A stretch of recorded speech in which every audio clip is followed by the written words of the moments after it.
Commander Hyunwoo stood on the bridge of the stellar wind, watching the stars dance across the main screen like tiny diamonds scattered on black cloth.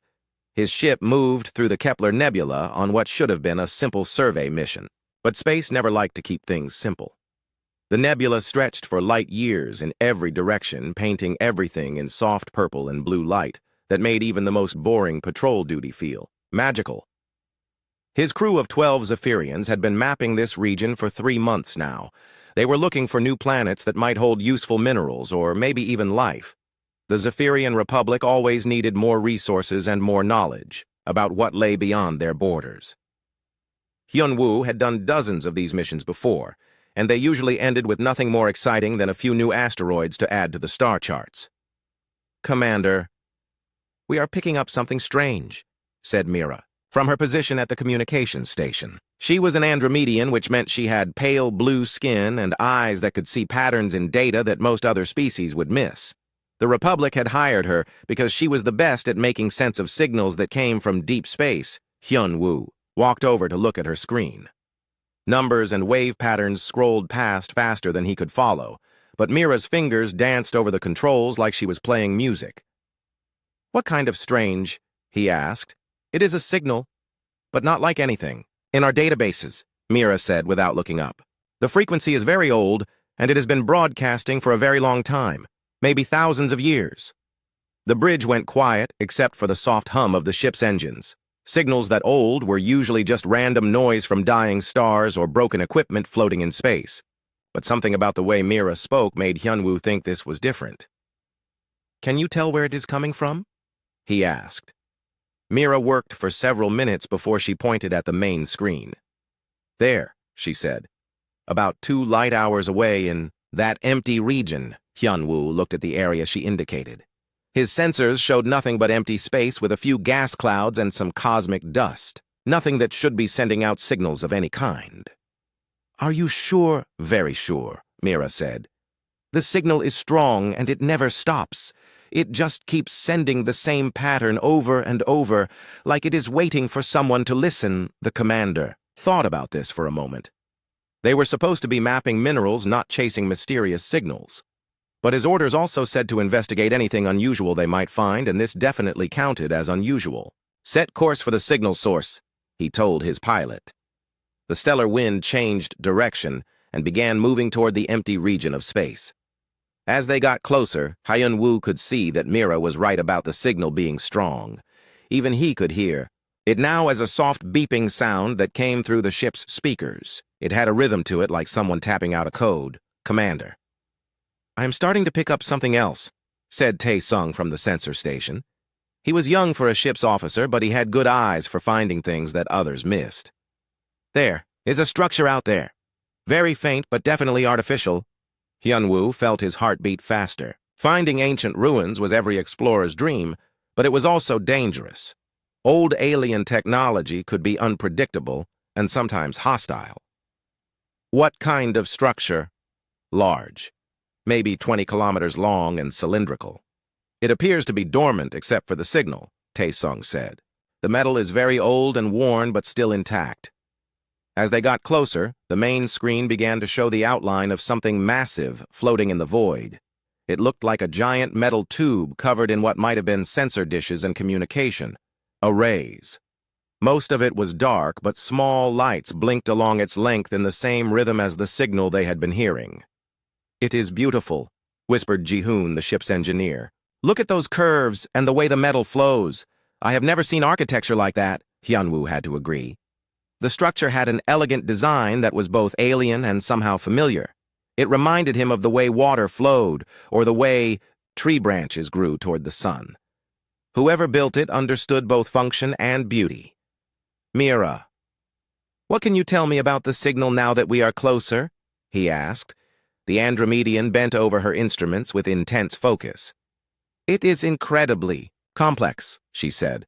"There are layers within layers, mathematical constants that any advanced species would recognize. Prime numbers, the value of pi. But underneath that, there is something else. A language, maybe. Can you decode it?" "Give me time," Mira said. "But Commander, this signal was designed to be understood. Someone wanted to make sure that any civilization that found it would be able to figure out what it means. Hyun-woo ordered the ship to take position a safe distance from the ancient structure. His crew began running detailed scans while Mira worked on decoding the signal. Hours passed, and the more they learned, the stranger things became. The structure was definitely artificial, but it was built with technology they did not recognize. The power source appeared to be some kind of miniature star contained within the station's core.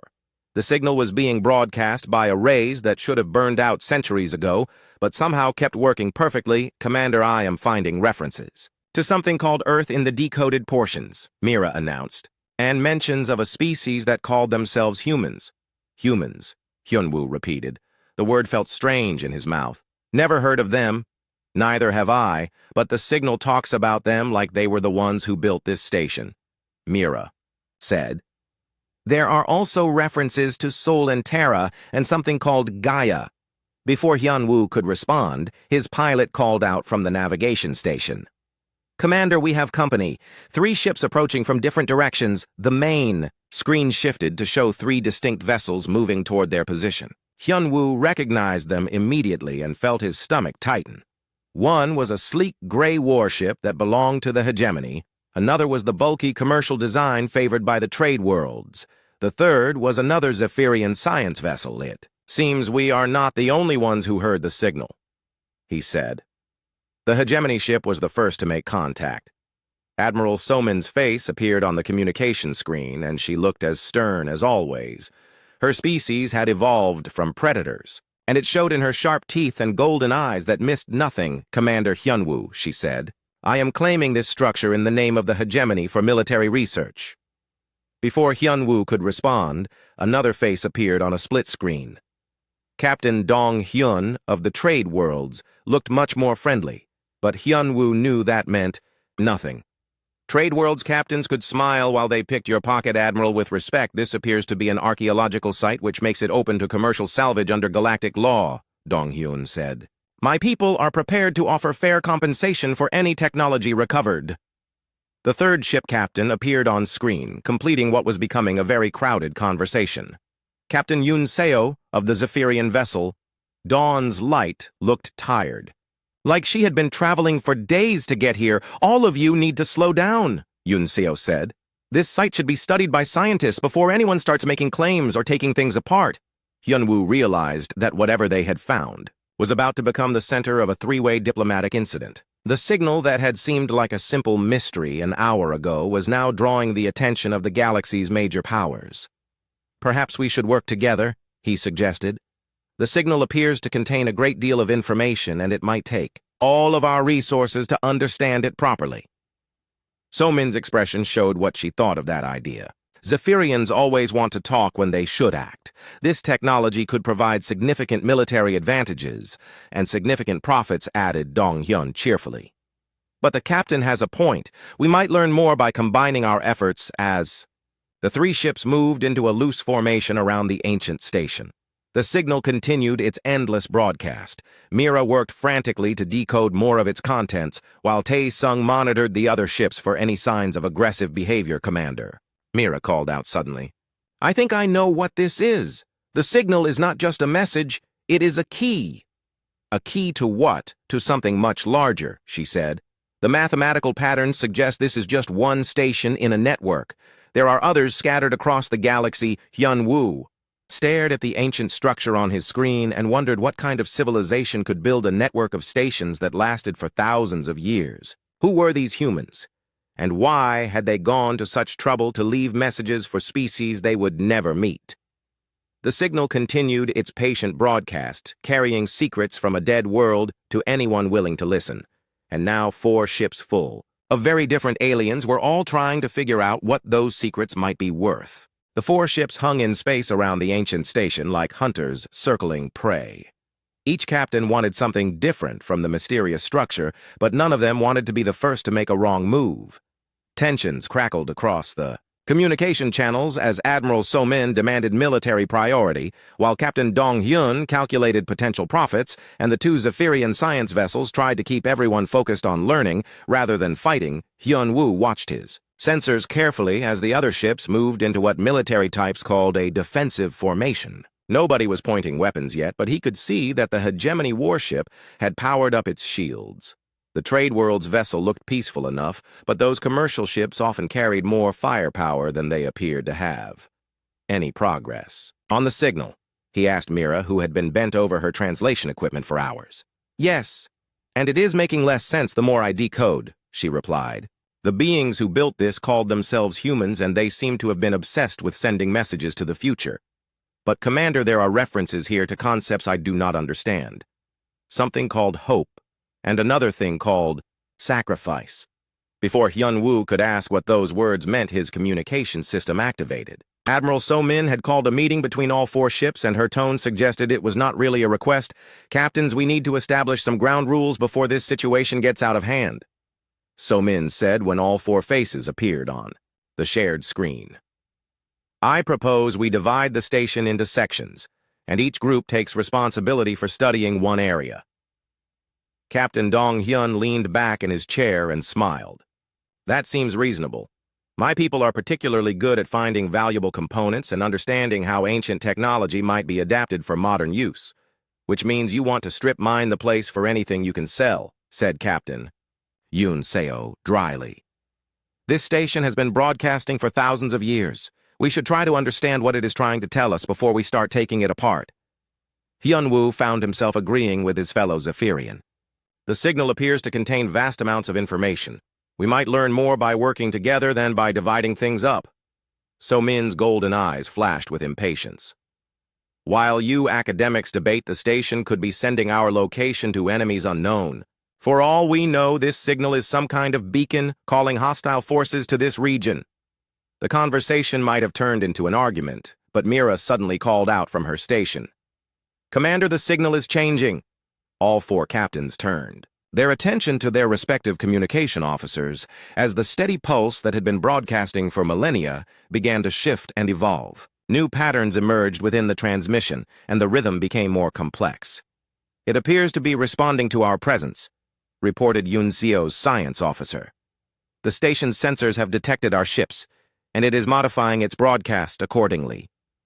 Dong-hyun stroked his chin thoughtfully. Automated responses to visitors could be valuable technology. My people would pay well for systems that adapt to changing circumstances. Your people would probably try to sell the technology to both sides of the next war, So-min said with disgust. While the captains bickered, the station continued to change. Lights that had been dark for centuries began to flicker to life along its hull.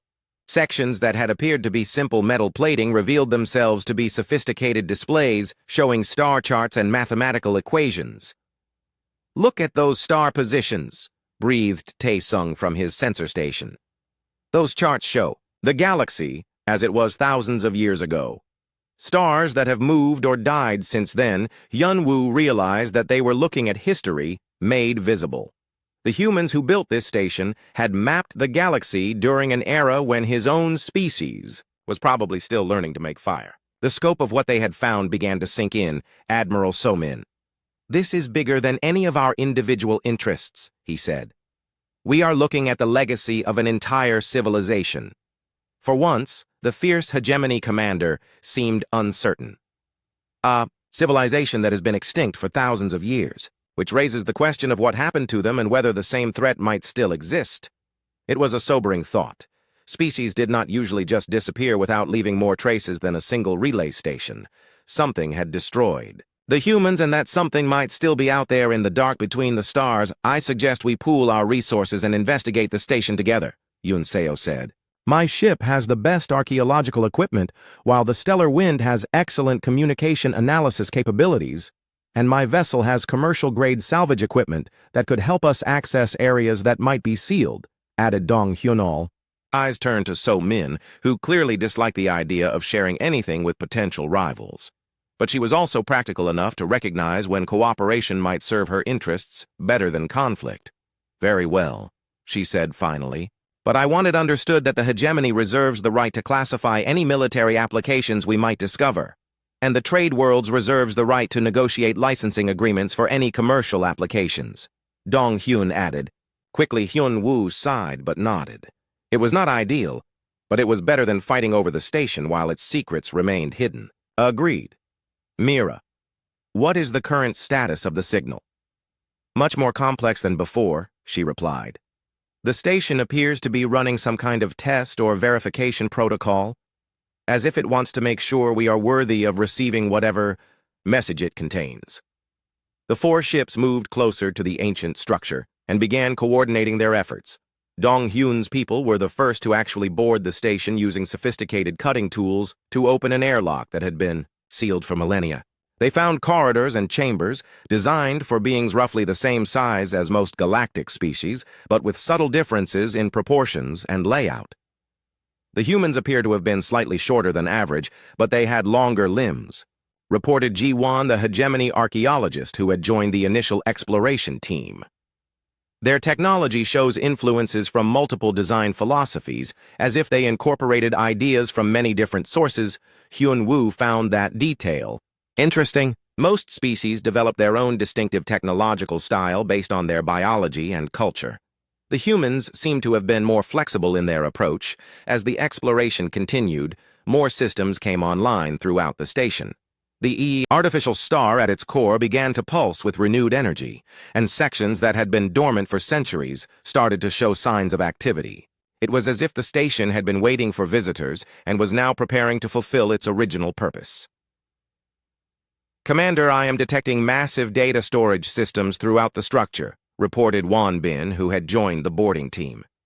The amount of information stored here is incredible. Cultural archives, scientific databases, historical records. How much information are we talking about? Asked Hyun-woo. Conservative estimate says enough to fill the libraries of a dozen worlds, Won Bin replied. These humans appear to have been very thorough about preserving their knowledge. But it was Mira who made the most significant discovery of the day.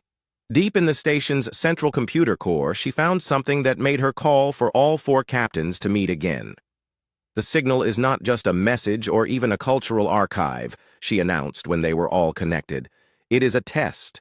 The station has been waiting for multiple different species to arrive simultaneously before it will release its full contents. A test for what? Asked So-min suspiciously. To see if we can work together, Mira said.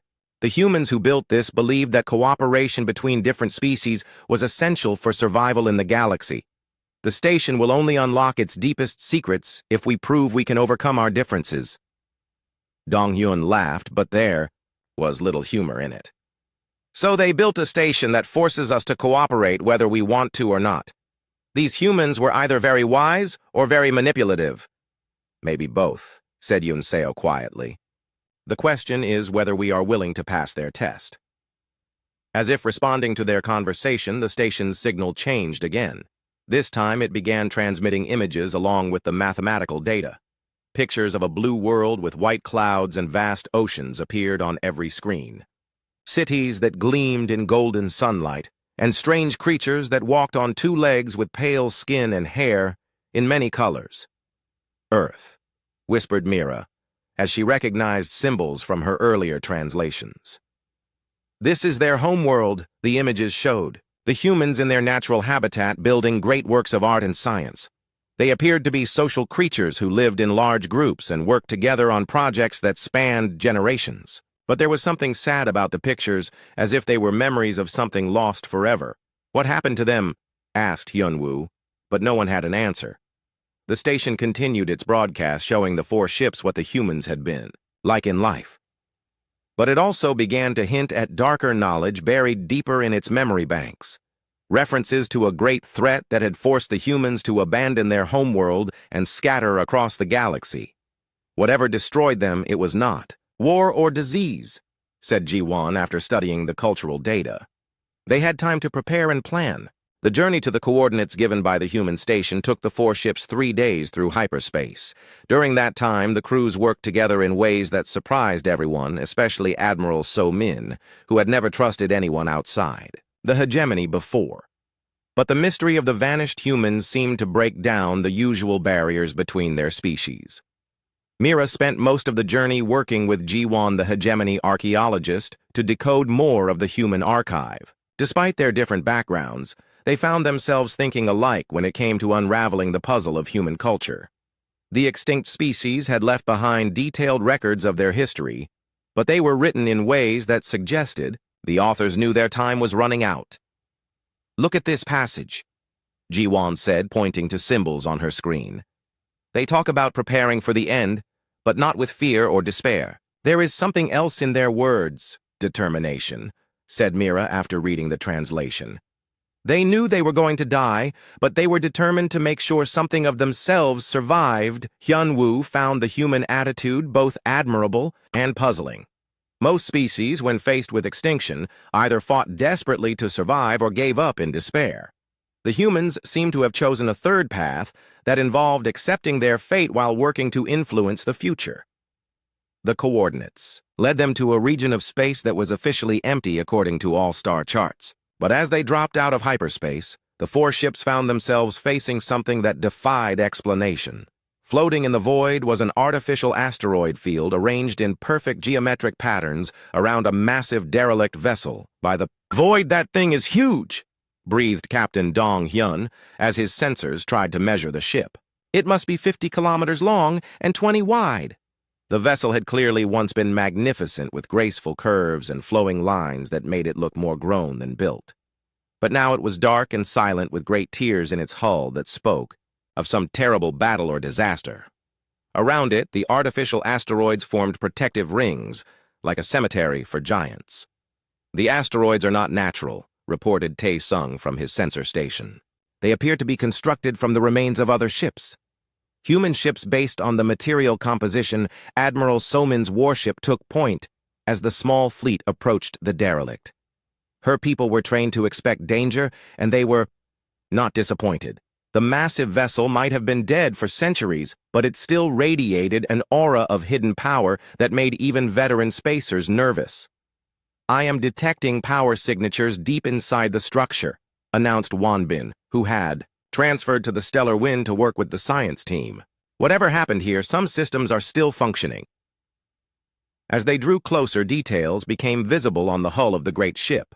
Writing in the same script they had seen on the relay station covered every surface along with images that told the story of the human exodus. Pictures showed families leaving their homeworld with possessions clutched in their arms while in the background their sun flickered and died. "This was their ark," whispered Mira as understanding dawned. "When Earth became uninhabitable, they loaded everyone they could save onto ships like this one and tried to find new homes among the stars.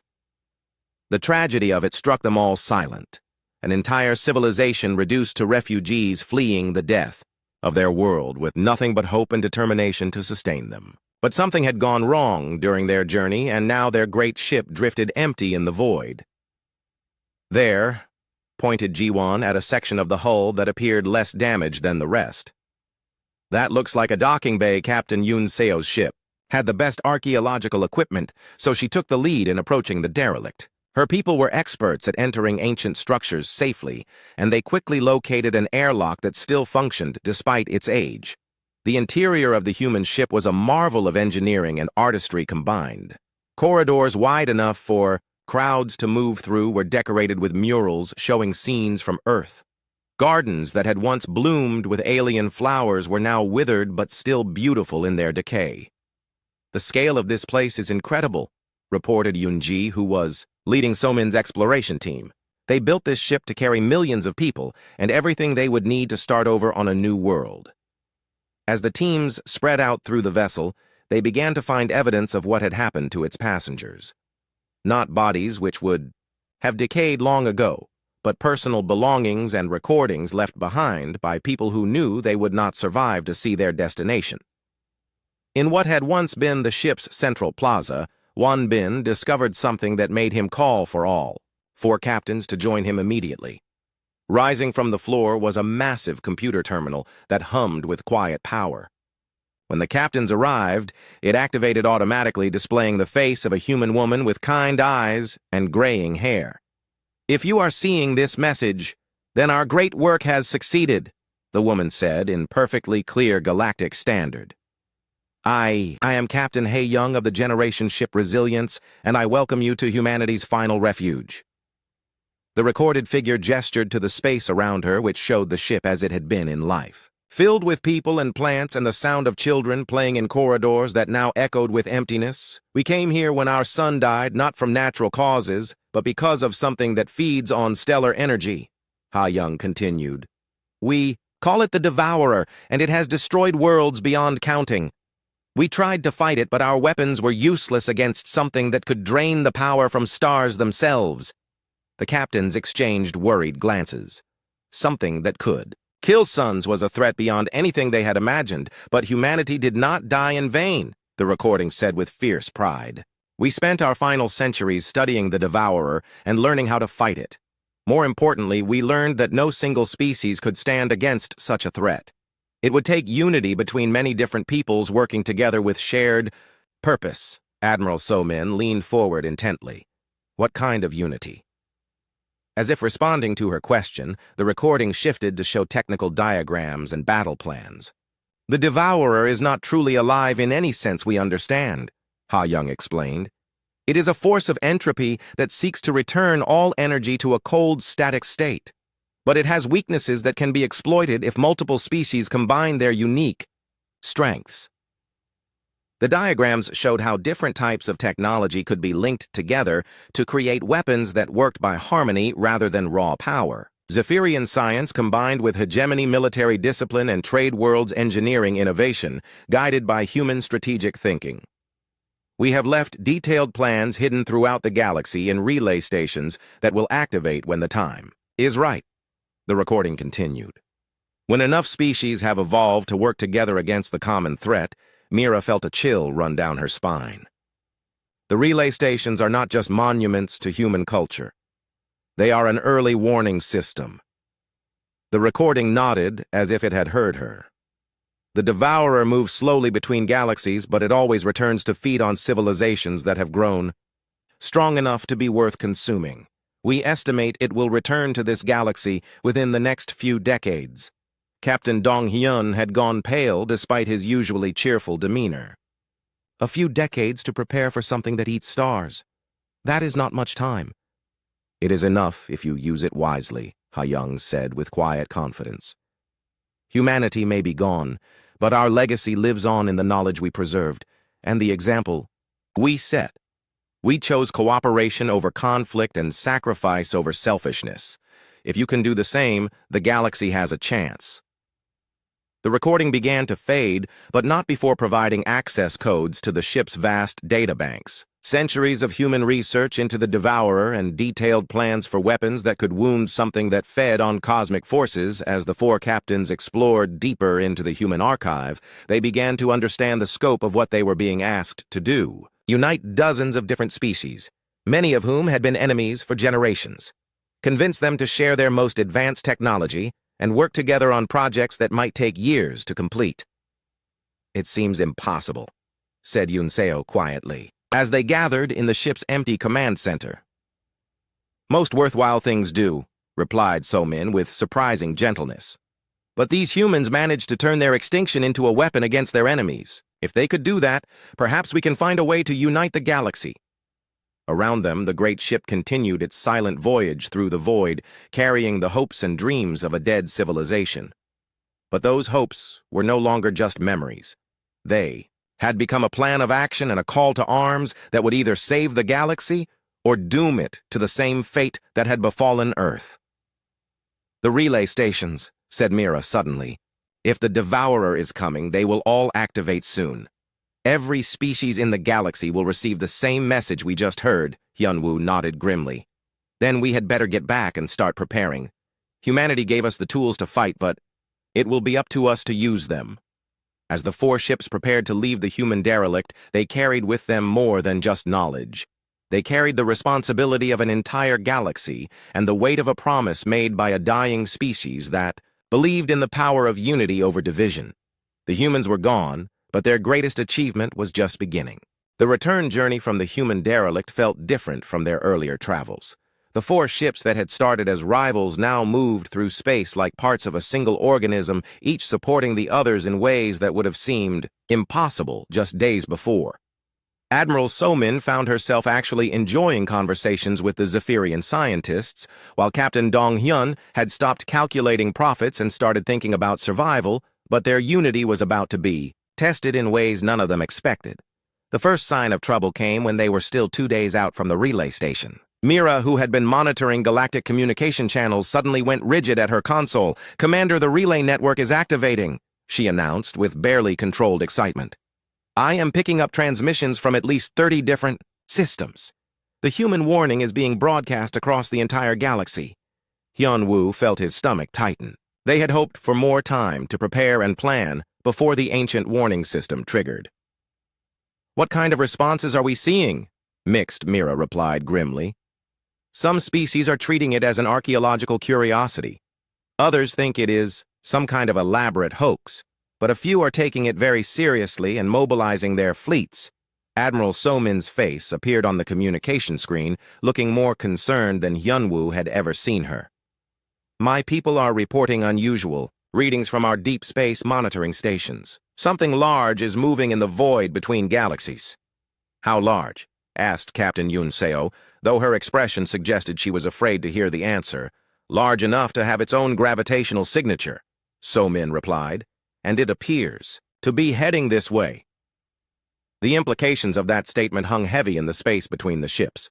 If the Devourer was already on its way, then the few decades the humans had estimated suddenly became much less time. "Perhaps only months, or even weeks. We need to accelerate our plans," said Captain Dong-hyun with uncharacteristic seriousness. "The trade worlds have contacts throughout the galaxy. I can start reaching out to potential allies over the next several hours." As they traveled toward the relay station, the 4 captains coordinated the most ambitious diplomatic effort in galactic history. Messages went out to every major species, and many minor ones explaining the threat and asking for cooperation in ways that would have seemed laughable under normal circumstances. The responses they received painted a picture of a galaxy unprepared for unity. The Crystalline Collective sent a formal note stating that they would consider the matter at their next council meeting, which was scheduled for 6 months in the future. The Aquatic Federation replied that they would defend their water worlds but saw no reason to help air-breathing species with their problems. Dozens of smaller civilizations either ignored the messages entirely or demanded proof of the threat. Before they would even discuss cooperation, "This is hopeless," said Yoonji during one of their regular communication conferences. "Half the galaxy thinks we are making this up, and the other half is too busy fighting each other to care about cosmic threats." But there were some bright spots in the darkness.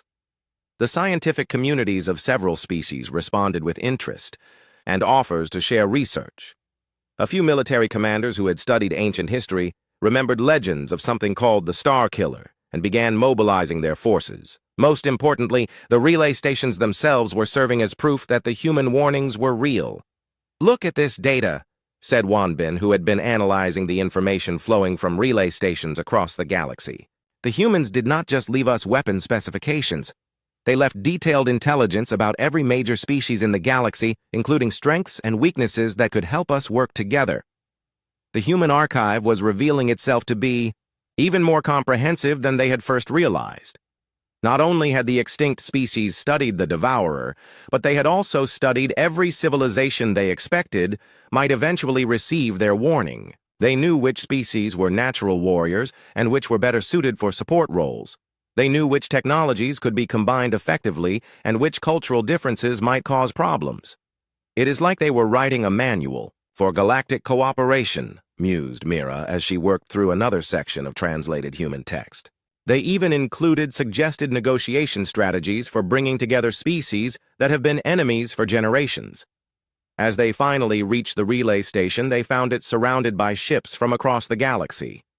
The mysterious human signal had drawn representatives from dozens of civilizations, all trying to understand what the ancient warnings meant for their peoples. Hyun-woo ordered his ship to take a position near the station and immediately found himself in the middle of the largest diplomatic gathering in recorded history. Species that had not spoken to each other for centuries were forced to work together to decode the human message and figure out what to do about the approaching threat.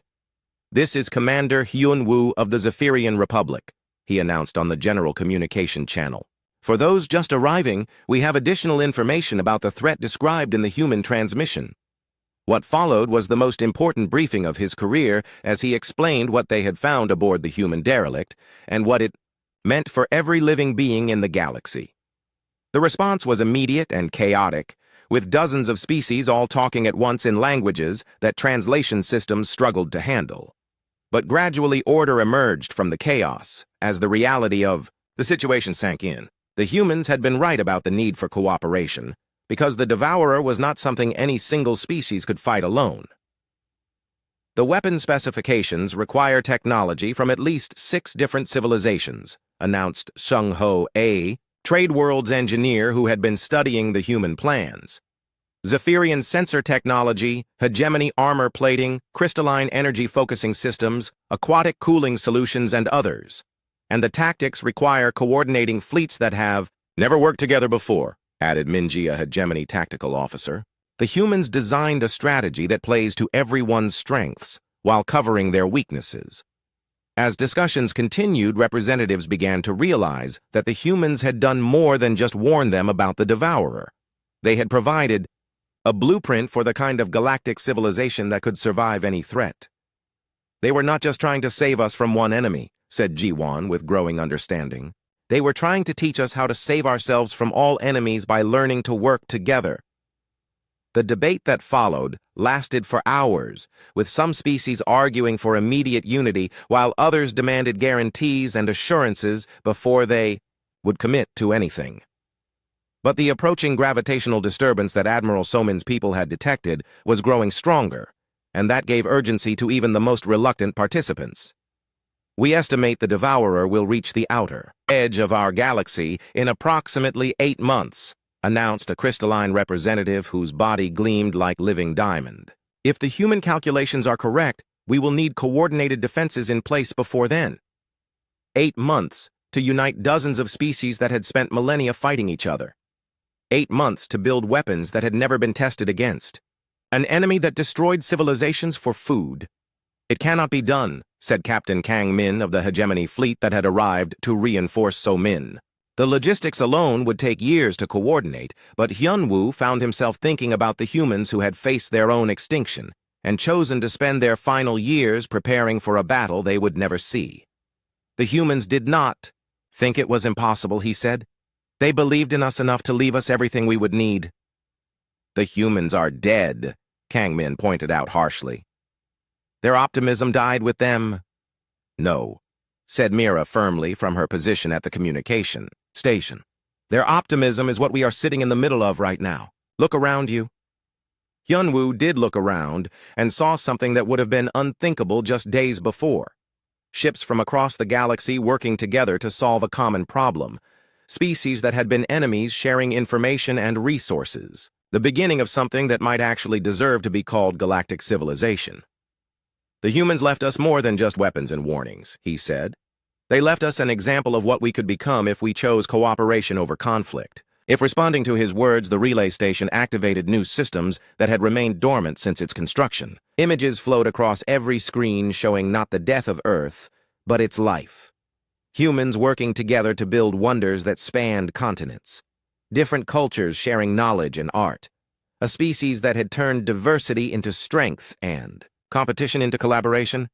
This is what they want us to remember, said Admiral Somin quietly.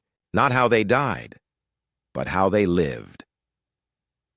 The gathering around the relay station continued for days, as more ships arrived and more species joined the unprecedented cooperation effort. Not everyone agreed to help, and some demanded concessions that were difficult to accept. But slowly, grudgingly, a galactic alliance began to take shape based on human blueprints and powered by the desperate hope that unity might triumph where division would surely fail.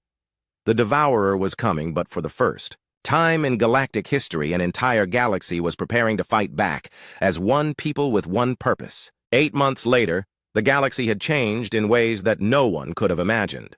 The relay stations that had once been curiosities were now command centers coordinating the largest military effort in galactic history. Ships from dozens of species moved in formations that would have been impossible before the humans taught them how to work together. Commander Hyunwoo stood on the bridge of the stellar wind, watching the final preparations for humanity's last gift to the galaxy. Around his ship stretched a fleet that defied description. Sleek Zephyrian science vessels worked alongside massive hegemony battleships, while Trade World's engineering platforms provided support for craft from species most people had never heard of. "Final systems check complete," reported Mira from her station. The Andromedian had become the unofficial coordinator for all galactic communications during the preparation period, and her skills had proven invaluable in keeping dozens of species working toward the same goal: weapon systems synchronized across all participating fleets, added Sung Ho, whose Trade World's engineering teams had performed miracles in adapting human technology to work with alien systems. "The humans were right about how different technologies could complement each other, Admiral." So-Min's face appeared on the main screen, looking calm despite the magnitude of what they were about to attempt. "All hegemony forces report ready for combat operations. The fleet formations are holding steady." Captain Dong Hyun appeared on another section of the screen with his usual smile notably absent. "Trade World's logistics networks are in place. We can maintain supply lines even during extended combat operations." The Devourer had arrived at the edge of the galaxy 3 days ago, and its presence was already being felt throughout the region. Stars near its entry point were flickering as their energy was slowly drained away, while the massive entity fed on the light that had burned for billions of years. "Long-range sensors show the target approaching the Kepler system," reported Tai Sung, who had become an expert at tracking something that existed partially outside normal space. "Estimated arrival at our defensive line in 6 hours. 6 hours to test whether humanity's faith in galactic cooperation had been justified." The plan they were about to execute was audacious beyond belief. Instead of trying to destroy the Devourer, which the humans had determined was impossible, they were going to attempt something much more difficult. They were going to try to redirect its hunger toward an energy source that would satisfy it without destroying inhabited worlds. "The artificial star network is ready," announced Minji from the Hegemony Tactical Center. 30 miniature suns positioned along the calculated intercept course. The artificial stars were perhaps the most remarkable achievement of the Galactic Alliance. Based on human designs but built with technologies from 6 different species, they would provide the Devourer with a feast of energy while leading it away from populated systems. "Remember, the timing is critical," said Wan Bin, who had spent months studying human tactical manuals. "We have to make the Devourer commit to following the energy trail before it realizes what we are doing." As the hours passed, reports came in from across the galaxy. The Crystalline Collective had activated their planet-wide shield generators. The Aquatic Federation had withdrawn their populations to the deepest ocean trenches. Even species that had refused to join the Alliance were implementing defensive measures based on human recommendations. "Contact," announced sensors operators simultaneously across hundreds of ships. The Devourer emerged from hyperspace like a wound, in reality itself. It was not truly a physical object, but rather a distortion in space-time that appeared as a vast shadow, consuming light and matter with equal hunger. Stars in its immediate vicinity began to dim as their energy was drawn into the entity's incomprehensible form. "By the void. It is huge," whispered someone on the communication channel. The entity was indeed massive beyond comprehension, stretching across light years of space like a cosmic infection. But the humans had studied it well, and their descendants by choice knew exactly what they were facing. "Activate the first artificial star," ordered Admiral So-Min. The miniature sun blazed to life directly in the Devourer's path, flooding space with energy that was impossible for the entity to ignore. As the humans had predicted, the cosmic predator immediately altered course to feed on this new source of power. "It is working," reported Mira with barely controlled excitement. "The entity is following the energy trail." One by one, the artificial stars activated, creating a chain of light that led away from inhabited systems toward the galactic edge. The Devourer followed the trail like a vast cosmic beast, pursuing bait, while the combined fleets maintained careful distance. But the plan was not without risks. Several times, the entity seemed to sense the deception and began to turn back toward populated areas. Each time, the Alliance forces had to act quickly to redirect its attention with carefully timed energy bursts.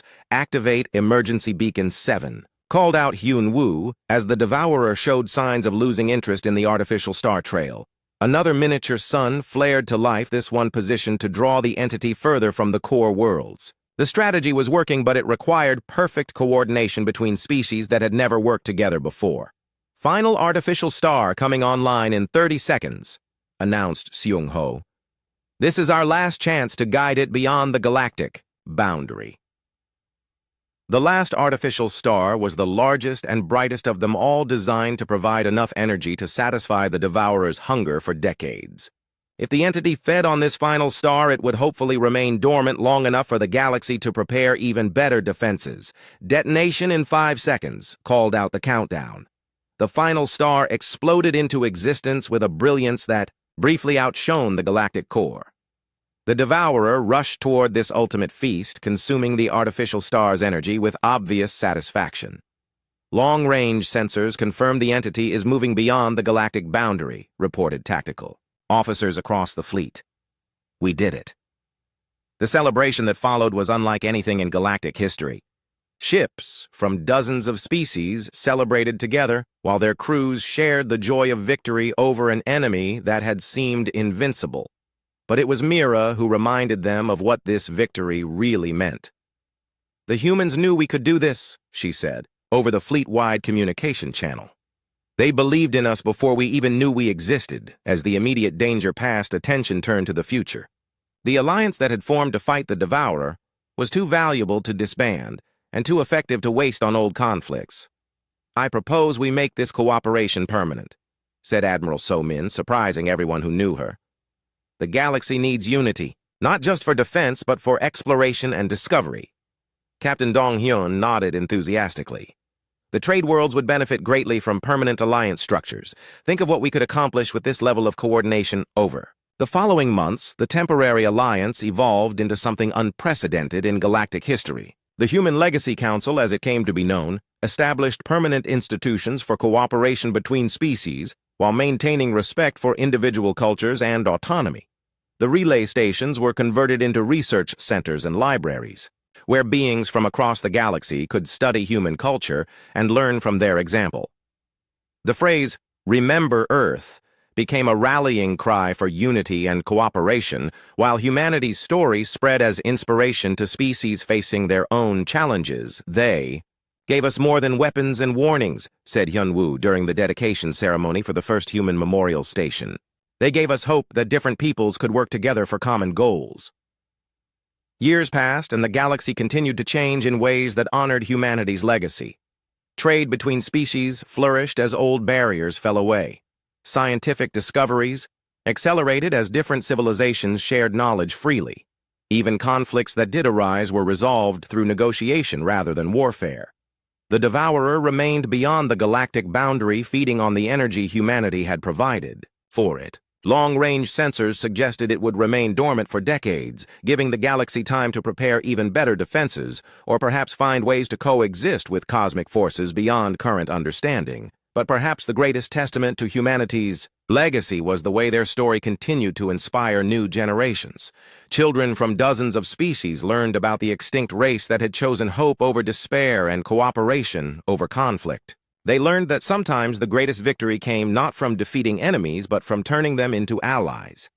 "The humans lost their war against extinction," said Mira during one of her regular lectures at the Human Legacy Institute. "But they won something much more important.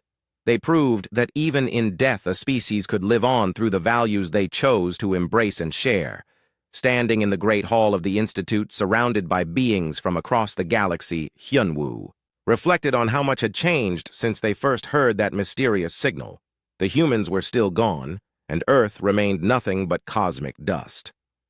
But their greatest achievement was very much alive in the cooperation and unity that now characterized galactic civilization.